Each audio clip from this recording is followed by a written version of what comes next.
nyo guys, oh. Ganyan yan sila. Ganyan yan sila pagkatapos maligo, maglaro-laro. Pero hindi talaga mag-iihi dyan. Sa totoo lang. Kasi pag ganito ang mga edad nila guys, ito ang maganda train ba? So, yun lang naman guys. Again, good morning everyone. Then, tingnan nyo guys ang view dito sa amin. Napakagandang dito. Pang pawala pagod yan. Tingnan nyo. May kapitbahay na ako guys. So, tingnan nyo ang bahay ni ang ganda oh. Pareho sa akin din. Mataas yan.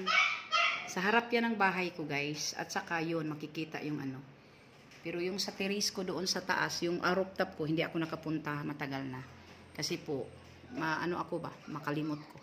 So, yun lang naman. Ito naman, hindi ito nakaligo kasi mabigatan man ako guys pag magligo ako. Mabigat man sila. So, ang magligo niyan si Sardo. Liguon unta na ako pero mabigat eh. Sila na ang Yan. Yan si Spotty at saka si Milky. Oh. Gupitanan na naman. Napakahiri ng dalawa.